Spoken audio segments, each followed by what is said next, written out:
Capítulo 24. La hermana, Yuria Krell, dogmata de la Orden del Cáliz de Ébano, trotaba delante del reino sobre el que se encontraba la canonesa preceptora, Paola Domican, e intentaba vigilar en todas direcciones a la vez. El asalto marchaba bien. El bombardeo sacrificial de los cuerpos de la muerte contra sus propias líneas del frente, una vez que las tropas de combate cuerpo a cuerpo enemigo los atacaron, había sido extremo, quizás. No obstante, habían logrado su objetivo, y la devoción de los guerreros de Krieg al emperador era indiscutible, lo cual era lo más importante. Se encontraban entre los mejores soldados del Astra Militarum con los que Yurea había servido, con la obvia excepción de las tropas de élite como los Tempestus Scions, tenaces, capaces y prácticamente intrépidos ante la muerte. El espíritu del enemigo parecía medio quebrado por esa demostración de hasta dónde estaban dispuestos a llegar el imperio para lograr la victoria, lo que había llevado este avance hacia las zonas urbanas de la ciudad de Savonius. Por supuesto, el norte se estaba desarrollando otra gran ofensiva, donde la chusma sin ley de los perros químicos de Sablar también habían logrado ganar terreno significativo. Eran criminales, pecadores y asesinos, y Yurea no estaba segura de cómo lo habían conseguido sin la gracia del emperador. Sin embargo, Yuria se mostraba cautelosa. El enemigo le había demostrado su astucia y su capacidad para emplear tácticas traicioneras, comenzando con la trampa en el lugar del desembarco. Luego, se había producido el atentado contra la canonesa preceptora, en el que 3 de los guardaespaldas celestinos de Domican habían muerto, y la propia canonesa había resultado gravemente herida. El hecho de que estuviera allí ahora, de pie sobre el Rino, instando a sus tropas a avanzar con plegarias a viva voz, era testimonio tanto de la voluntad indomable de Domican como del talento de los hospitalarios. Yuri había intentado persuadir a su oficial al mando de que viajara dentro del Rino, pero Domican se negó rotundamente. El enemigo casi le había alcanzado dentro del Storm Lord, argumentó, así que, ¿cómo podría un Rino serle más útil? No, estaría a la vista de sus tropas, un recordatorio evidente de la presencia y la voluntad del emperador, y dejaría que el enemigo intentara su ataque si se atrevían. Yuri estaba segura de que se atreverían, por eso se mantenía tan alerta.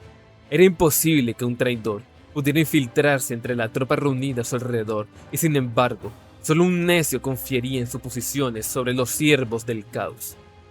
Su caudillo, el guerrero conocido como Solomon Akurra, había sido rescatado por una bruja de su intento de asesinato a la canonesa, así que, ¿quién podría asegurar que no lo traería de vuelta para intentarlo de nuevo? La única incógnita era si el propio Akurra se atrevería. Según todos los testimonios, un misterioso asaltante vestido de negro lo había ahuyentado, lanzándose a la lucha y casi derribando al hereje. Los intentos por encontrar a aquel guerrero después habían sido en vano, pero Yuria había oído rumores de asesino, y por una vez no los consideró descabellados. La gente común del imperio, e incluso los soldados rasos del Astra Militarum, podrían considerar al Officio Assassinorum un oscuro cuento de hadas al que se le podía atribuir la muerte de cada hereje, o usarlo como cuento para dormir para asustar a los niños descarriados y obligarlos a obedecer. Yuria tenía la suficiente experiencia como para saberlo mejor. Si se trataba de un asesino, su objetivo probablemente sería Solomon Akurra. Akurra lo sabría, y quizás por eso había recibido tantos informes contradictorios sobre su paradero desde aquel primer incidente. El fuego esporádico de las armas que venía de delante se intensificó de repente. El Bots, que había estado lleno de intercambios claros y profesionales entre varias hermanas superioras, se llenó de gritos y órdenes urgentes.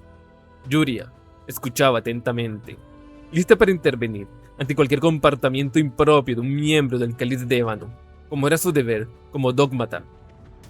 No pudo evitar analizar también los informes, y en medio del caos logró vislumbrar lo que estaba sucediendo. La Legión Alfa estaba lanzando una contraofensiva, encabezada por una especie de vehículo monstruoso que resistía todo lo que las avanzadas le lanzaban. Sin embargo, a pesar de las pérdidas de los Stormblades, eso no significaba que sus fuerzas se hubieran quedado sin opciones para enfrentarse a la armadura enemiga. Envíen un escuadrón de retribudores para que se encarguen de eso, espetó por el comunicador, frustrada por la falta de progreso. Sí, hermana Dogmata, respondió la hermana superiora, Samanas. El escuadrón Nista lo atacó sin éxito. Parece estar protegido por un escudo de vacío. ¿Escudo de vacío?, repitió Yuria sorprendida. Los escudos de vacío no solían encontrarse en nada más pequeño que un titán. Incluso el reino de mando de la canonesa preceptora solo contaba con un campo de conversión que, si bien era bastante efectivo, no proporcionaba ni de lejos el mismo nivel de protección. ¿Qué clase de horror antiguo e innovador habían desenterrado estos traidores capaz de resistir los multimeltas del escuadrón Nisa? Se giró y saltó sobre el Rhino, ascendiendo por sus laterales blindados de ceramita con la ayuda de los servomotores de su armadura. Una vez arriba, hizo una rápida reverencia a Paola Domican, quien asintió con la cabeza. «Dogmata Krell», dijo la preceptora canonesa. Su rostro reflejaba el dolor de sus heridas mal curadas, pero aún así se mantenía erguida y desafiante a pesar del avance irregular del vehículo que se encontraba bajo ellos, y alzaba su brasero sagrado como un faro para todos los que la seguían. «Canonesa», respondió Yuria. «Parece que están preparando una importante contraofensiva». «Ya lo oí», dijo Domican. Asintió con la cabeza por encima del hombro de Yuria, frunciendo el ceño. «Ahí lo tienes. Parece que nuestro adversario se ha revelado una vez más». Yuria se giró y miró en la dirección que su canonesa le había indicado. Luego sacó unos magnoculares de su bolsa del cinturón y se los llevó a los ojos. La escena apareció de inmediato, a quizás medio kilómetro de distancia, por la larga, ancha y recta avenida principal. Una cuña de blindados enemigos, apoyada por tropas terrestres, avanzaban con fuerza. Yuria vio quimeras con traidores harapientos colgando de sus costados, disparando salvajemente con ametralladoras o rifles láser y tanques Leman Russ profanados. Su mirada se detuvo brevemente en la imponente silueta de un poderoso tanque de batalla Rogaldor, cuyo casco estaba tallado con glifos obscenos que retorcían la vista y ofendían la mente. Sin embargo, por intimidante que fuera, no podía ser la bestia que los liderara. Entonces, mientras seguía escudriñando la línea enemiga, algo nuevo captó su atención. Tuvo que reducir ligeramente el aumento de los magnoculares para poder observarlo, y al hacerlo, murmuró una maldición silenciosa. Era inmensa, lo suficientemente grande como para que el Rhino sobre el que estaban pareciera un juguete infantil en comparación, con un enorme hocico en forma de cuña. Grandes llamaradas salían disparadas de los lanzallamas pesados montados en el casco, intercaladas con punzantes haces de luz superconcentrada de los cañones láser. Un escuadrón de Sephirim se abalanzó a través de la lluvia de fuego enemigo, claramente con la intención de aterrizar sobre la monstruosa máquina de forma similar a como Akurra y sus guerreros habían descendido sobre el Stormlord. Pero los cañones rotativos gemelos sobre el vehículo de mando de la Legión Alfa se activaron con un rugido. Bastó un segundo de disparos y el escuadrón de asalto cayó del cielo, hecho pedazos sangrientos. Sonó un cuerno de guerra y el estruendo de sus pasos anunció la llegada de uno de los caballeros de la casa Fairheim, que emergió detrás de un enorme bloque de viviendas. El señor del honor, la armadura del barón Gnaydon. El barón abrió fuego con su cañón Gatling Avenger, barriendo la línea de blindados enemigos que avanzaban y destrozando las quimeras y a las tropas terrestres que avanzaban junto a ellos con igual facilidad. ¡No, tonta!, gritó Yuria, con una mezcla de exasperación y aprensión, a pesar de no tener acceso a la red de comunicaciones de la casa Fairheim. ¡El grande! ¡Apunta al grande! El señor del honor llegó enseguida, dirigiendo su fuego contra el enorme vehículo blindado de morro en forma de cuña. Los escudos de vacío cobraron vida, multicolores y translúcidos, mientras la antigua tecnología intentaba disipar la fuerza cinética de la disformidad.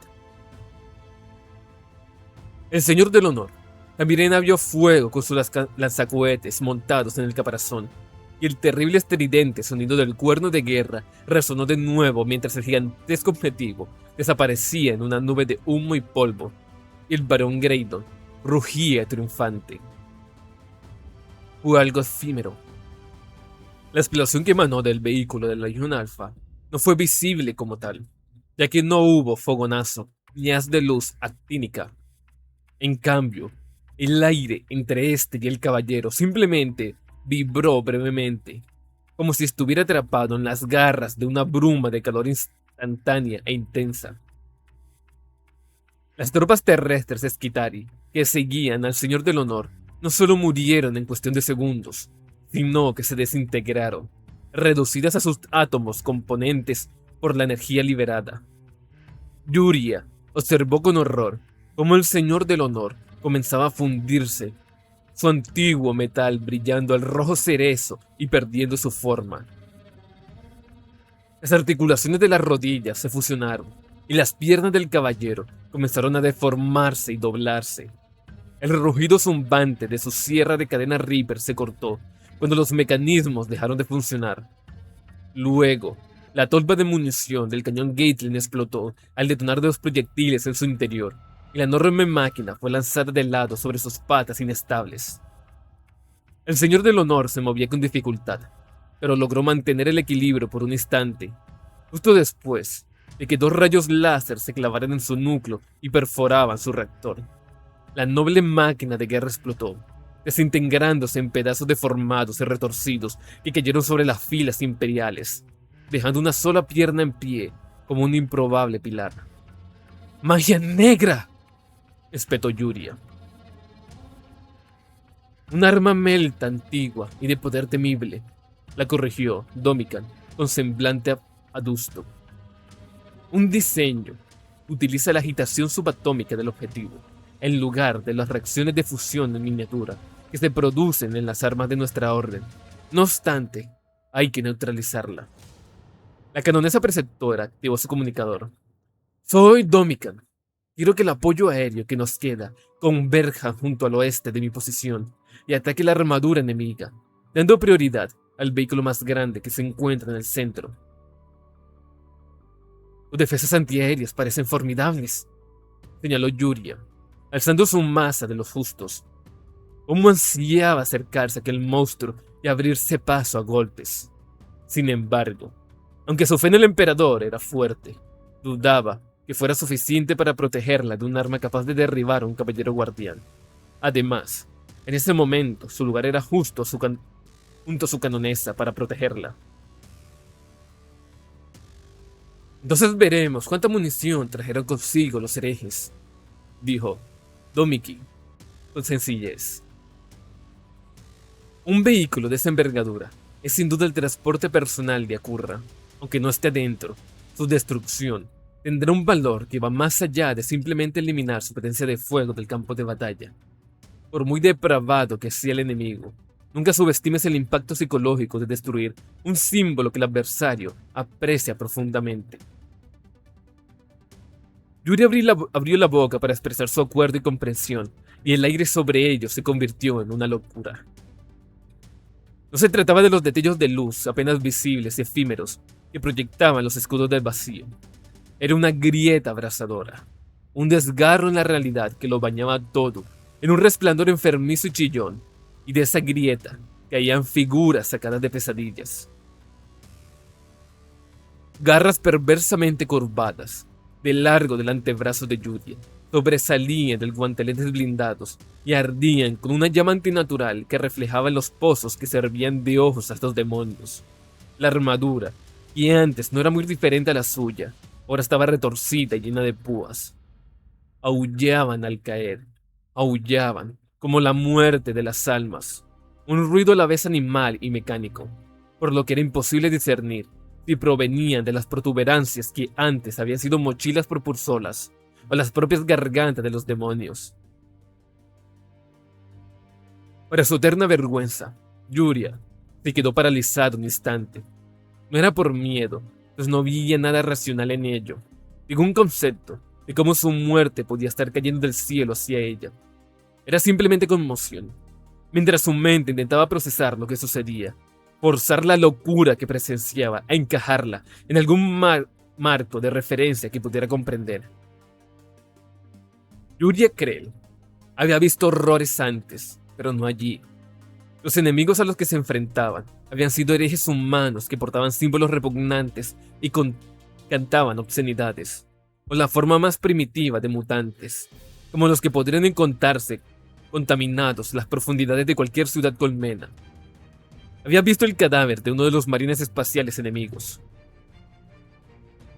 y su armadura había sido sorprendentemente normal, aunque algo anticuada. Carecía del águila o de otras marcas devocionales, en favor de serpientes enroscadas de múltiples cabezas, pero por lo demás, podría haber pertenecido a cualquier capítulo leal.